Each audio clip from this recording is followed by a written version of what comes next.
तो एक बार सभी का स्वागत है फिर से हमारी वीपीओ की इस सीरीज़ में। और आज हम मॉक टेस्ट 8 का एनालिसिस करेंगे। यह मॉक टेस्ट हमारे वीपीओ प्रीमियम ग्रुप में 2 से 3 दिन पहले हुआ था और इसमें जो वीपीओ के बहुत ज़्यादा इम्पोर्टेंट क्वेश्चन हैं, सिर्फ उन्हीं को कवर किया जाएगा और उनका पूरा विश्लेषण किया जाएगा, ठीक है? तो एक क्वेश्चन के अंदर ही आपको काफ़ी सारी जानकारी देने का प्रयास किया जाएगा और जो भी चीज़ें आपको नहीं मिला करें, आप लोग नोट करते जाइए। और इसकी पीडीएफ है जो वो हमारे वीपीओ प्रीमियम ग्रुप में शेयर कर दी जाती है। और जो भी वीपीओ प्रीमियम ग्रुप से नहीं जुड़े हैं बंदे, उनको मैं कहना चाहूँगा कि आप लोग अपने खुद के नोट्स तैयार कीजिए, जो भी नई चीज़ें मिलती हैं आपको उसमें ऐड ऑन करते जाइए आप, ताकि बाद में क्या है याद करने में और रिवीजन करने में आसानी रहती है और एग्ज़ाम के टाइम पे आप बहुत जल्दी-जल्दी चीज़ों को रिवाइज़ कर सकते हैं, ठीक है? तो आज हम स्टार्ट करते हैं मॉक टेस्ट 8 का एनालिसिस। और इस मॉक टेस्ट के एनालिसिस में हम काफ़ी सारी योजनाओं को कवर करेंगे, ठीक है? इसके बाद जो भी अभी तक आपने क्वेश्चन शायद पहली बार ही देखेंगे, ऐसे क्वेश्चंस मैं यहाँ पे कवर करूँगा इस क्लास में। तो इन सारी चीज़ों को ध्यान से समझिए और जो भी क्वेरी हो आप कमेंट बॉक्स के माध्यम से मुझे बता सकते हैं, ठीक है?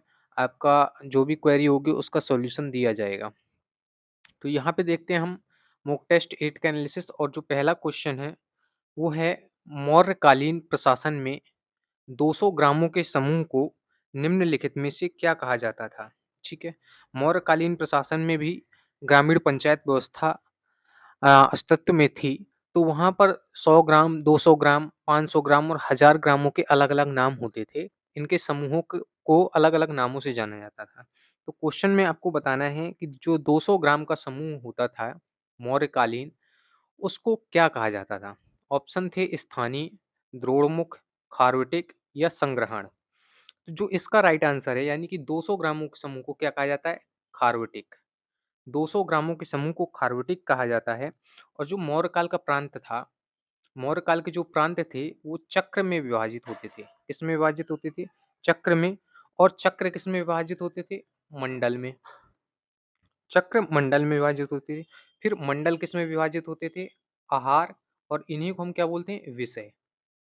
आहार या विषय में विभाजित होते थे, ठीक है? जो सबसे छोटी इकाई थी मौर्य प्रशासन की वो थी ग्राम। ग्रामीण शासन में ग्राम सबसे छोटी इकाई थी। और यदि हम बात करें 800 ग्रामों के समूह को, 800 ग्राम का समूह जो होता था वो क्या कहलाता था? स्थानीय। 800 ग्राम का समूह जो कहलाता था वो कहलाता था स्थानीय। 400 ग्रामों के समूह की बात की जाए, ठीक है? 400 ग्रामों के समूह की बात की जाए तो ये कहलाता था आपका द्रोणमुख। द्रोणमुख। और यदि 200 ग्रामों के समूह की बात की जाए तो ये कहलाता था आपका खारवेटिक। अब संग्रहण क्या होता था? तो 10 ग्रामों के समूह को क्या कहा जाता था? संग्रहण। 10 ग्रामों के समूह को संग्रहण कहा जाता था, ठीक है? अगले क्वेश्चन पर चलते हैं। नेक्स्ट क्वेश्चन है कि गलत कथन का चुनाव करना है, ठीक है? स्टेटमेंट 2 दिए हुए हैं, यहाँ पे आपको बताना है कि कौन-सा कथन यहाँ पे गलत है, ठीक है? तो पहला स्टेटमेंट पढ़ते हैं कि प्रधान पद के लिए निर्वाचित होने वाला व्यक्ति संबंधित ग्राम पंचायत की मतदाता सूची में पंजीकृत होना आवश्यक होता है, ठीक है? पहला स्टेटमेंट। दूसरा स्टेटमेंट क्या है? पंचायत पद के लिए एससी-एसटी सीटों का आरक्षण उत्तर प्रदेश की कुल आबादी में अनुसूचित जाति व अनुसूचित जनजाति की आबादी के अनुपात के हिसाब से किया जाता है। यहाँ पे आपको बताना है कि कौन सा स्टेटमेंट गलत है।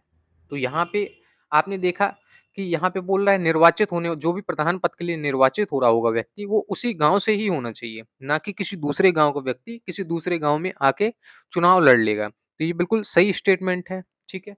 इसमें कोई भी गलती नहीं मिली हमको। दूसरा स्टेटमेंट देखें तो पंचायत पद के लिए एससी एसटी सीटों का आरक्षण उत्तर प्रदेश की कुल आबादी में अनुसूचित जाति और अनुसूचित जनजाति की आबादी के अनुपात के हिसाब से किया जाता है। तो ये भी बिल्कुल सही स्टेटमेंट है, क्योंकि ग्राम पंचायत अधिनियम 1947 की धारा 11 का 3 भी यही कहती है कि एससी एसटी सीटों का जो आरक्षण होगा वो कुल आबादी के अनुपात से ही होगा, ठीक है? तो इसमें भी कोई गलती नहीं है, यानी सारे दोनों स्टेटमेंट सही है, ठीक है? जब दोनों स्टेटमेंट सही है तो हमारा ऑप्शन कौन सा सही हो जाएगा? डी, यानी कि उपर्युक्त में से कोई भी कथन गलत नहीं है। आगे बात करेंगे अगले क्वेश्चन पर। अगला क्वेश्चन है हमारा, ग्राम पंचायत के अंतर्गत गठित होने वाली स्वास्थ्य एवं कल्याण समिति का निम्नलिखित में से कौन सा कार्य नहीं होता है? ठीक है, यहाँ पे 4 कार्य दिए गए हैं और आपको बताना है कि कौन सा कार्य नहीं होता है। पहला ऑप्शन है महिला एवं बाल कल्याण की योजनाओं का संचालन करना। ठीक है, समिति का नाम याद रखिए, किस समिति के बारे में पूछा गया है? स्वास्थ्य एवं कल्याण समिति। तो इसके कार्यों के बारे में आपको पता होना चाहिए। तो महिला एवं बाल कल्याण की योजनाओं का संचालन, अनुसूचित जाति, जनजाति तथा पिछड़े वर्गों की उन्नति एवं संरक्षण, पशुपालन और गरीबी उन्मूलन कार्यक्रमों का संचालन, चिकित्सा और स्वास्थ्य संबंधी कार्यक्रमों का संचालन। ठीक है, तो ये वाला कार्य तो बिल्कुल किया जाता है स्वास्थ्य एवं कल्याण समिति के द्वारा। अनुसूचित जाति एवं जनजाति तथा पिछड़े वर्गों की उन्नति का संरक्षण, ये भी किया जाता है हमारी स्वास्थ्य एवं कल्याण समिति के द्वारा। पशुपालन और गरीबी उन्मूलन कार्यक्रमों का संचालन, ये नहीं किया जाता है स्वास्थ्य एवं कल्याण समिति के द्वारा, इसको किया जाता है नियोजन एवं विकास समिति के द्वारा। ये कार्य किसका होता है? नियोजन एवं विकास समिति का। ठीक है, पशुपालन से संबंधित काम, गरीबी उन्मूलन संबंधित काम सभी नियोजन एवं विकास समिति देखती है। चिकित्सा और स्वास्थ्य संबंधी कार्यक्रमों का संचालन, तो ये जाहिर सी बात है कि स्वास्थ्य एवं कल्याण समिति ही देखेगी इस कार्य को। ठीक है, तो यहाँ पे सी स्टेटमेंट सही था कि ये वाला कार्य जो है नहीं होता है स्वास्थ्य एवं कल्याण समिति का। आगे हम बात करेंगे अगले क्वेश्चन पे। अगला क्वेश्चन क्या कहता है कि यदि कोई ग्राम पंचायत सदस्य बैठक में कोई प्रस्ताव लाना चाहता है अथवा कोई प्रश्न पूछना चाहता है, ठीक है, तो उसे ग्राम प्रधान या पंचायत सचिव को लिखित सूचना बैठक से कितने दिन पूर्व देनी होती है? तो पहली बात तो ये पता होना चाहिए कि यदि कोई भी पंचायत सदस्य कोई प्रस्ताव लाना चाहता है या प्रधान से कोई प्रश्न पूछना चाहता है, तो उसे पूर्व सूचना देनी होती है। ठीक है, कि हम ये प्रश्न पूछना चाह रहे हैं। तो ये क्वेश्चन पूछ रहा है कि ग्राम प्रधान या पंचायत सचिव को लिखित सूचना बैठक से कितने दिन पूर्व देनी होती है? ठीक है, क्वेश्चन ये है आपका। यहाँ पे 4 ऑप्शन है, 30 दिन, 15 दिन, 10 दिन और 5 दिन। तो जो इसका राइट आंसर है वो कौन-सा है? 10 दिन। यानी कि 10 दिन पहले आपको लिखित सूचना देकर ग्राम पंचायत या ग्राम प्रधान, पंचायत सचिव को सूचित करना होता है। ठीक है? और यदि ग्राम पंचायत कोई सदस्य किसी बैठक में कोई प्रस्ताव लाना चाहे, कोई प्रश्न पूछना चाहे, तो लिखित सूचना देगा कम से कम 10 दिन पहले। ठीक है? आगे हम अगले क्वेश्चन पे बात करेंगे। अगला क्वेश्चन है हमारा राजीव गांधी पंचायत सशक्तिकरण अभियान के ऊपर। ठीक है? इसमें आपको सही स्टेटमेंट बताने हैं कि सही स्टेटमेंट कौन-सा है। ठीक है? पहला स्टेटमेंट पढ़ते हैं हम। राजीव गांधी पंचायत सशक्तिकरण अभियान नामक योजना वर्ष 2012-13 में प्रारंभ की गई थी। ठीक है, शुरुआत के समय में इस योजना को केंद्र और राज्य के बीच 75:25 के द्वारा वित्त पोषित किया जाता था। इसमें बताना है कि कौन सा स्टेटमेंट सही है। ठीक है, तो यहाँ पे देखें, अगर राजीव गांधी पंचायत सशक्तिकरण अभियान की जो शुरुआत है 2012-13 से ही की गई थी, तो ये बिल्कुल स्टेटमेंट सही है।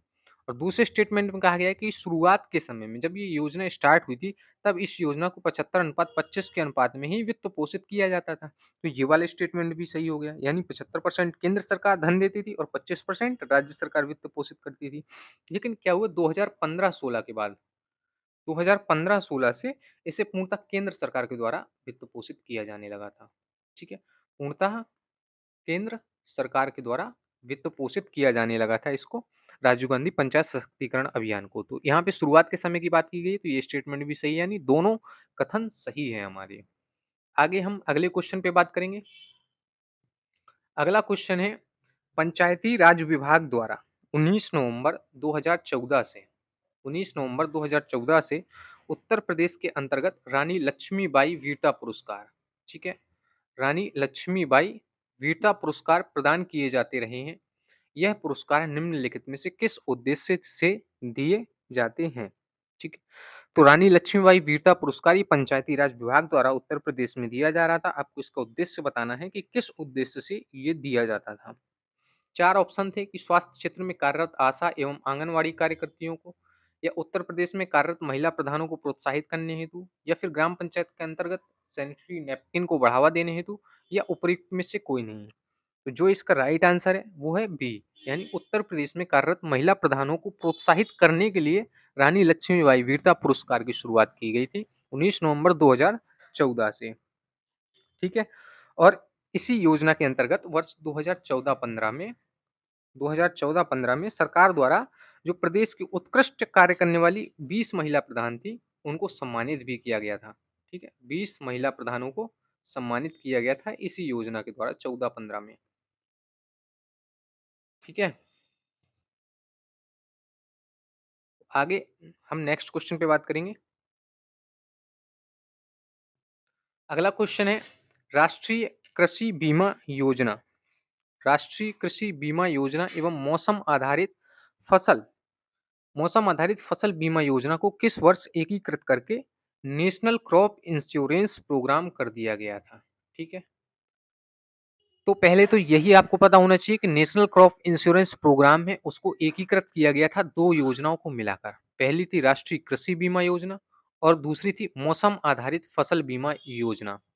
अच्छा, आप लोग कमेंट बॉक्स में मुझे ये बताएंगे कि राष्ट्रीय कृषि बीमा योजना की शुरुआत कब की गई थी? ठीक है, इसकी शुरुआत कब की गई थी ये आपको कमेंट बॉक्स में मेरे को बताना है आपको। ठीक है, आगे हम बात करेंगे कि एकीकृत किया गया था जब इन दोनों को, तो कौन सा प्रोग्राम बनाया गया था? National crop insurance program. तो ये किस वर्ष किया गया था ये कार्य? 2014-15 में, 2018-19 में, या फिर 2021-22 में, या 2010-11 में? तो जो इसकी शुरुआत की गई थी कि एकीकृत करके नेशनल क्रॉप इंश्योरेंस प्रोग्राम, ये किया गया था वर्ष 2014-15 में। ठीक है, 2014-15 में योजना आयोग भारत सरकार के दिशा निर्देशों के अनुसार राष्ट्रीय कृषि बीमा योजना और मौसम आधारित फसल बीमा योजना को एकीकृत किया गया था। फिर क्या बनाया गया? National crop insurance program. ठीक है, और नेशनल क्रॉप इंश्योरेंस के दो घटकों की बात करेगा तो पहला हो जाएगा राष्ट्रीय कृषि बीमा योजना और दूसरा हो जाएगा मौसम आधारित फसल बीमा योजना। ठीक है, आगे हम नेक्स्ट क्वेश्चन पे बात करेंगे।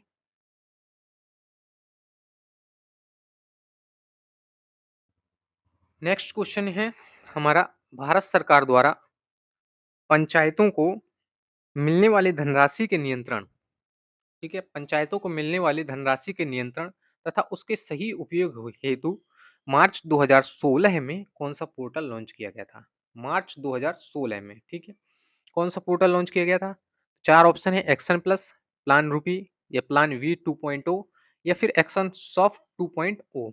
आपको बताना है कि कौन सा पोर्टल लॉन्च किया गया था मार्च 2016 में, ताकि पंचायतों को जो भी धनराशि मिल रही है उस पर सरकार का नियंत्रण सही से हो सके। ठीक है, तो इसका जो राइट आंसर है वो है प्लान वी 2.0। वित्तीय वर्ष 2015-16 में क्या हुआ था? 2015-16 में 14वें वित्त आयोग की संस्तुतियां आई थी और इन संस्तुतियों के अनुरूप पंचायतों को जो हस्तांतरित की जाने वाली धनराशि थी इसमें विशाल मात्रा में वृद्धि की गई थी। ठीक है, विशाल मात्रा में क्या किया गया था? धन में वृद्धि की गई थी 14वें वित्त आयोग की संस्तुतियों के अनुसार। तो इसके बाद क्या हुआ कि भारत सरकार ने कहा कि अगर हम इतना ज़्यादा धन दे रहे हैं, तो इसका नियंत्रण भी और इसकी निगरानी भी हमें करनी होगी। तो इस चीज़ के लिए, यानी नियंत्रण और निगरानी के लिए, और जो धन का सही उपयोग हो सके, इस चीज़ के लिए प्लान वी 2.0 भारत सरकार के द्वारा मार्च 2016 में लॉन्च किया गया था। ठीक है, आगे हम बात करेंगे नेक्स्ट क्वेश्चन पे। नेक्स्ट क्वेश्चन है कि निम्नलिखित में से आपको गलत कथन का चयन करके बताना है कि कौन सा स्टेटमेंट है गलत है।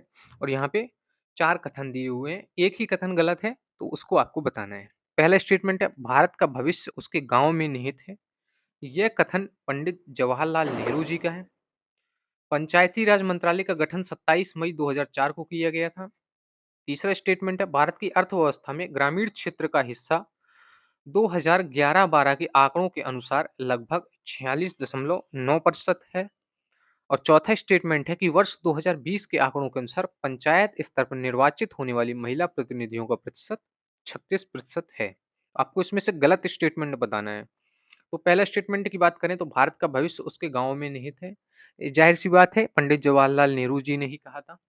ठीक है, और अभी मैंने एक स्टेटमेंट पर वीडियो भी बनाई हुई है, जिन्होंने भी नहीं देखी है वो वीडियो, जिसमें मैंने सारे स्टेटमेंट जो विदेशियों के द्वारा दिए गए थे पंचायती राज के संबंध में, जो हमारे देश के नेताओं के द्वारा बातें की गई हैं पंचायती राज के संबंध में, उनके सारे स्टेटमेंट मैंने एक ही जगह कलेक्ट करके उस पे क्लास ली हुई है। तो उस क्लास को भी आप जरूर चेकआउट कर लेना एक बार। आगे हम बात करें, पंचायती राज मंत्रालय गठन 27 मई 2004 को हुआ था, ये भी बिल्कुल सही बात है। भारत की अर्थव्यवस्था में ग्रामीण क्षेत्र का हिस्सा 2011-12 के आंकड़ों के अनुसार 46.9% है, तो ये भी बिल्कुल सही बात है। वर्ष 2020 के आंकड़ों के अनुसार पंचायत स्तर पर निर्वाचित महिला प्रतिनिधियों का प्रतिशत जो 36% है, ये गलत दिया हुआ है डाटा। यानी कि 36% नहीं है, जो महिला प्रतिनिधियों का प्रतिशत है ना, वो है 45.91%। ठीक है, 49 45.91%। और अगर नंबर्स में बात करें, प्रतिशत को हटा के नंबर्स में बात करें, तो लगभग 14,53,000। ठीक है, 14,53,000 निर्वाचित महिला प्रतिनिधियां हैं पंचायतों में। ठीक है, 2020 के आंकड़े हैं ये। और इसके अलावा अन्य सभी विकल्प सही थे। ठीक है, आगे अगले क्वेश्चन पे बात करेंगे। अगला क्वेश्चन है, यदि कोई रजिस्ट्रार या उप रजिस्ट्रार धारा 19 के अंतर्गत अपेक्षित विवरणों को मुख्य रजिस्ट्रार को भेजने में इनकार या युक्ति युक्त कारण के बिना देरी करता है, तो उस पर कितने रुपए तक का अधिकतम दंड लगाया जा सकता है? ठीक है, ठीक है, तो कोई भी रजिस्ट्रार होता है, उसको विवरण अपने पास रखने होते हैं जो जन्म मृत्यु से संबंधित होते हैं, और कुछ समय बाद उसको भेजना होता है अपने हायर अथॉरिटी को। ठीक है, यानी कि मुख्य रजिस्ट्रार को भेजना होगा। जिले में हायर अथॉरिटी जन्म मृत्यु की कौन सी होती है? मुख्य रजिस्ट्रार, तो उसी को भेजना होगा। तो अगर आप उसमें उसको नहीं भेजते हैं समय पर, जितना समय दिया गया है आपको, उस समय में नहीं भेजते हैं और उसका कोई कारण भी नहीं बताते हैं, तो फिर आप पर दंड लगाया जा सकता है। तो क्वेश्चन यही है कि आप पर कितने रुपए तक का अधिकतम दंड लगाया जा सकता है? पहला ऑप्शन था 500 रुपए, दूसरा ऑप्शन था 100 रुपए। ठीक है, तीसरा और चौथा ऑप्शन की बात कर लेते हैं, तो तीसरा ऑप्शन था 50 रुपए, या चौथा ऑप्शन अधिकतम 10 रुपए। तो जब भी कोई ऐसी देरी होती है, ठीक है, तो उस पर अधिकतम कितने रुपए तक का दंड लगाया जा सकता है? अधिकतम 50 रुपए तक का। ठीक है, धारा 23, धारा 23 भी याद रखिए।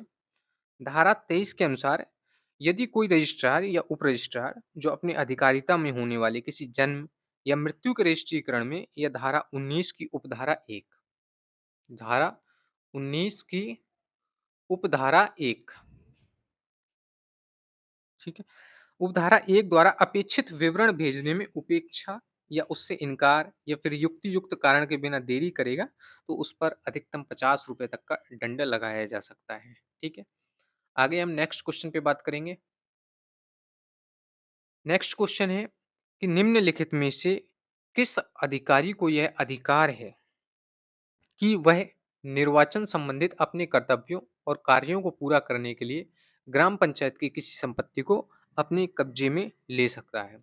ठीक है, तो ऐसे ही नहीं लेगा कब्जे में, कब लेगा? जब उसे निर्वाचन संबंधी अपने कर्तव्यों को पूरा करना होगा और उसे लगेगा कि इन कर्तव्यों को पूरा करने के लिए मुझे इस जगह की जरूरत है, तो वो उस जगह को कब्जे में ले सकता है। हालांकि उसका किराया भी दिया जाता है।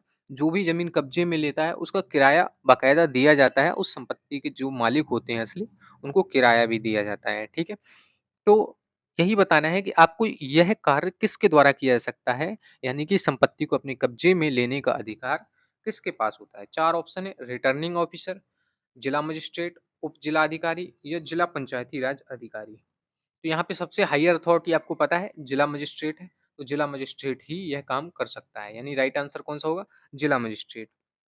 यदि जिला मजिस्ट्रेट को यह प्रतीत हो कि जिले के भीतर इस अधिनियम के अधीन होने वाले किसी निर्वाचन के संबंध में मतदान स्थल के रूप में या मतदान होने के पक्ष में या फिर मतपेटियों को रखने के लिए किसी स्थान का उपयोग किया जा सकता है या किसी परिसर की आवश्यकता है, तो ऐसी स्थिति में क्या करेगा? उस स्थान को अपने कब्जे में ले लेगा। कौन? जिला मजिस्ट्रेट। आगे बात करेंगे अगले क्वेश्चन पे।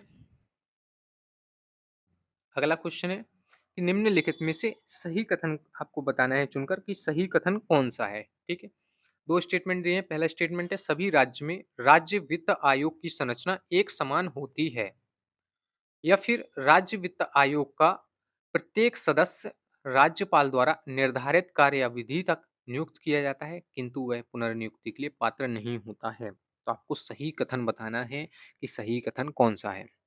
यहाँ पर देखें, अगर हम पहले स्टेटमेंट में फॉल्ट ढूंढने की कोशिश करें, तो हमें यहाँ पर दिया गया है सभी राज्यों में। ठीक है, हमें पता है कि राज्य वित्त आयोग स्टेट का विषय है।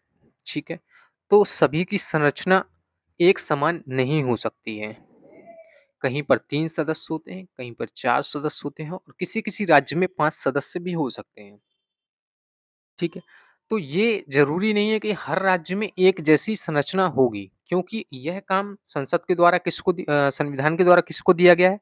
राज्य विधानमंडलों को दिया गया है कि वो अपनी राज्य वित्त आयोग की संरचना खुद तय कर सकते हैं, ठीक है? तो पहला स्टेटमेंट हो गया हमारा यहाँ पे गलत।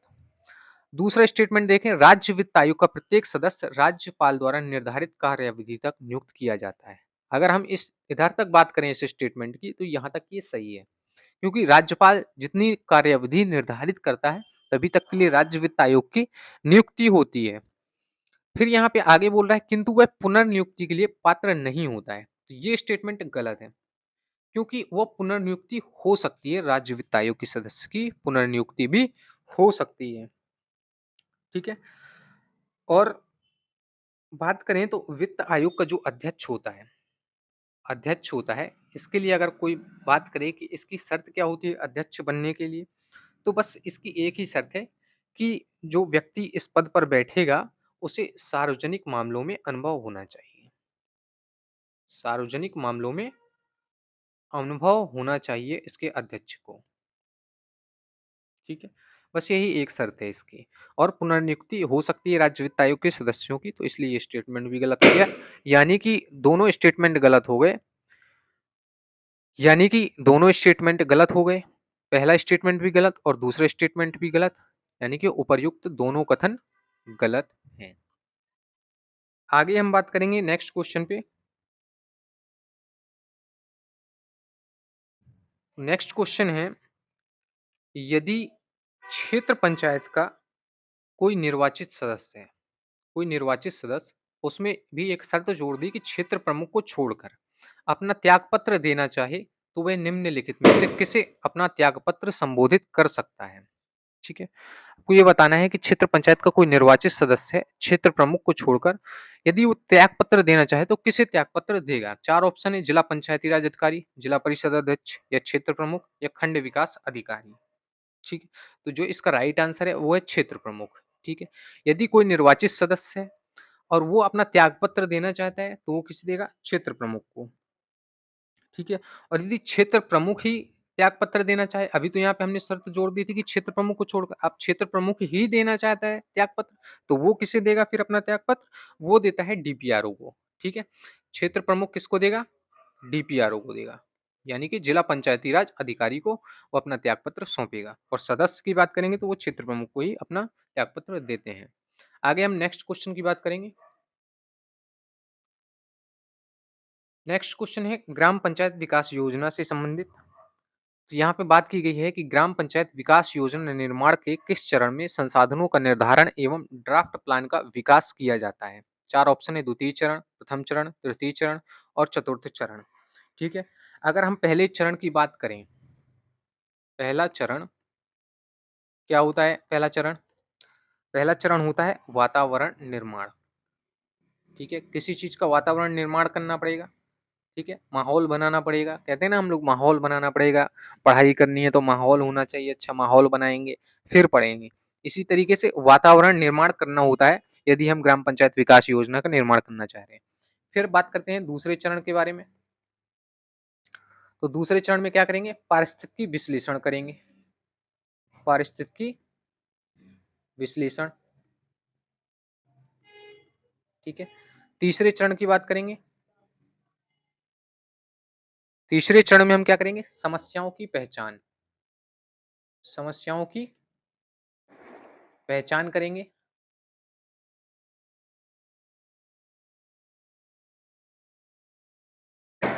और चौथे चरण में क्या करेंगे?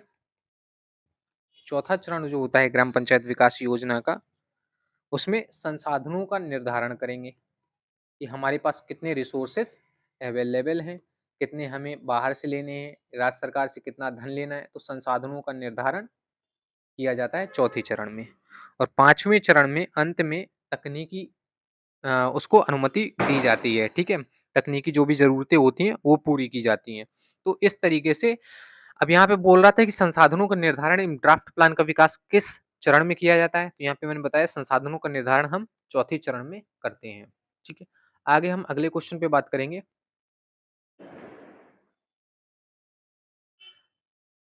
अगला क्वेश्चन है कि ग्राम पंचायत विकास योजना हेतु जनपद स्तर पर जिला स्तरीय क्रियान्वयन एवं समन्वयन समिति का उपाध्यक्ष निम्नलिखित में से कौन सा अधिकारी होता है?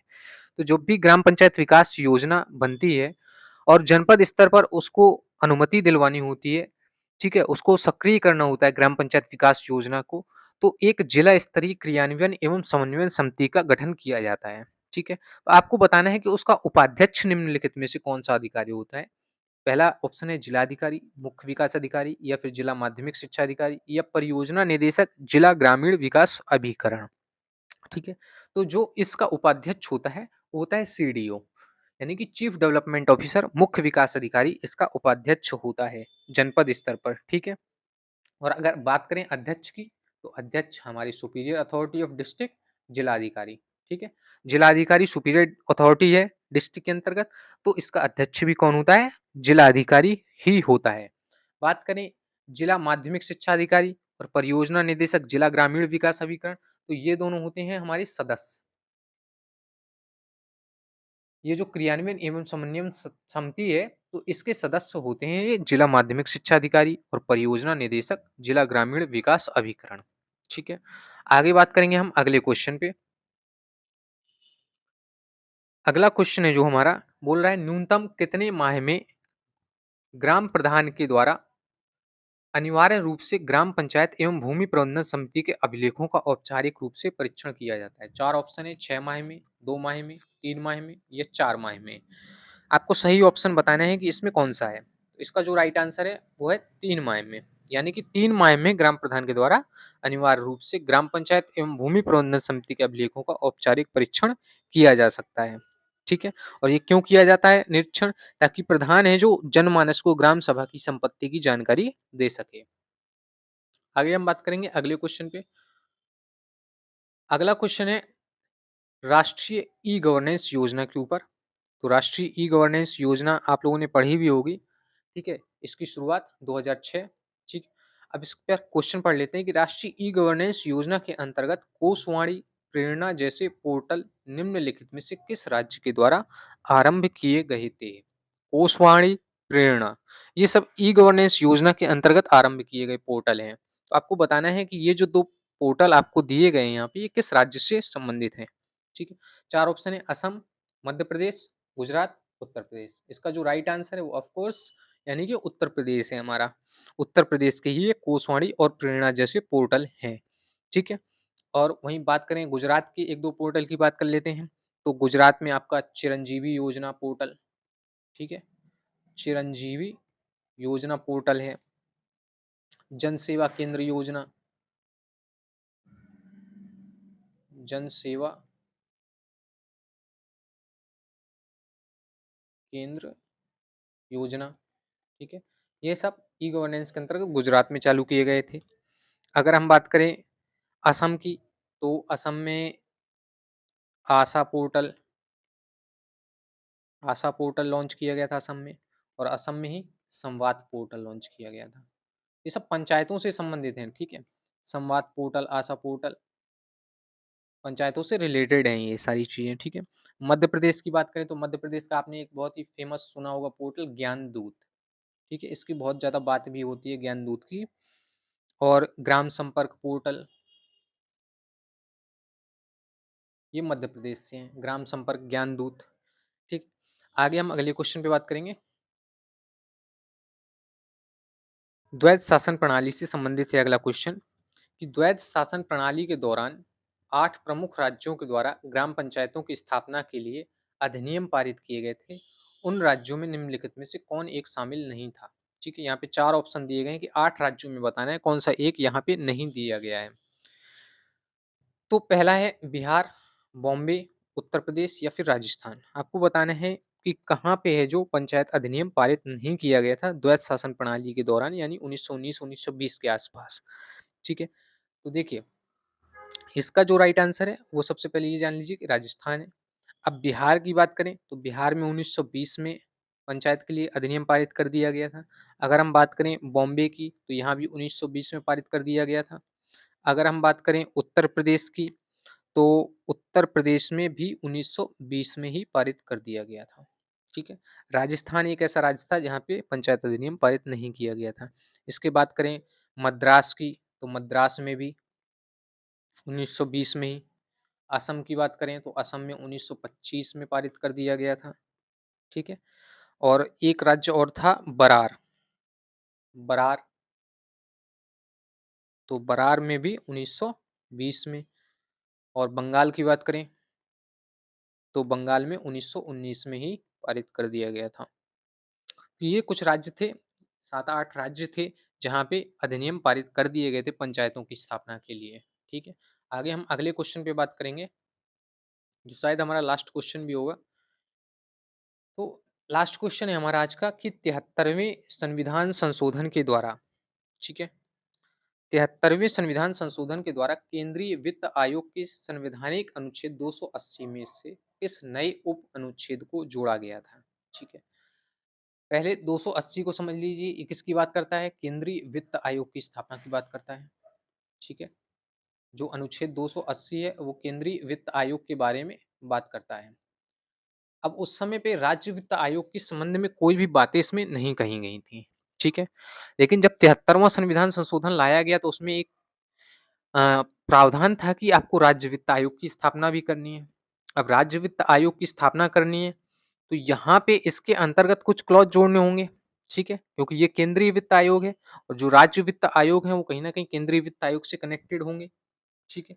तो इसके अंदर भी हमें क्लॉज़ जोड़ने पड़ेंगे। तो 73वें संविधान संशोधन के बाद इसके अंतर्गत कौन-सा क्लॉज़ जोड़ा गया था? 280 ए बी या फिर 280 बी बी या सी सी या फिर डी डी? तो इसके अंतर्गत जो जोड़ा गया था 280 का सब क्लॉज बी बी, ये जोड़ा गया था 73वें संविधान संशोधन के बाद, ठीक है? इस खंड के अनुसार क्या हुआ था कि केंद्रीय वित्त आयोग राष्ट्रपति को राज्य के वित्त आयोग द्वारा दी गई सिफारिशों के आधार पर राज्य में पंचायतों के संसाधनों के पूरक के लिए राज्य की समेकित निधि को बढ़ाने के लिए आवश्यक उपायों की सिफारिश करता है, ठीक है? ये इसमें प्रावधान किया गया था 280 बीबी में। तो आज की क्लास में बस इतना ही, और यदि क्लास अच्छी लगी हो तो भाई इसको लाइक कर दिया करो यार, शेयर कर दिया करो, और जो क्वेश्चन है उसका कमेंट तो कर ही देना, बताना यार कितने लोगों को पता है। मैं भी देखना चाहता हूँ आप लोगों की पढ़ाई कैसी चल रही है, ठीक है? इसके अलावा जो भी बच्चे हमारे वीपीओ प्रीमियम ग्रुप से ज्वाइन होना चाहते हैं, तो उसकी डिटेल्स यहाँ पे मैंने लिखी हुई हैं, ठीक है? आप लोग एक बार इनको चेकआउट कर लें डिटेल्स को। यहाँ पर जो भी डिटेल्स दी गई हैं, वो सारी हमारे ग्रुप में एक्टिविटी करवाई जा रही हैं, और जब तक एग्ज़ाम नहीं होता है, तब तक आपको पूर्ण सहयोग प्रदान किया जाएगा इस ग्रुप के माध्यम से आपकी तैयारी को मजबूत बनाने के लिए, ठीक है? यहाँ पे जो फ़ीस है वो 299 रुपये है। आप इस नंबर पर पेमेंट करके ग्रुप में जॉइन हो सकते हैं। स्क्रीनशॉट मेरे को इसी नंबर पे व्हाट्सएप पे ही भेजना है आपको, ठीक है? और कल हम देखते हैं वित्त आयोग या फिर किसी और टॉपिक जो पंचायतों से संबंधित बहुत ही इम्पोर्टेंट है, उस पर एक क्लास लेकर आएँगे, ठीक है? तो तब तक के लिए पढ़ते रहिए, ध्यान रखिए अपना और स्वस्थ रहिए। धन्यवाद।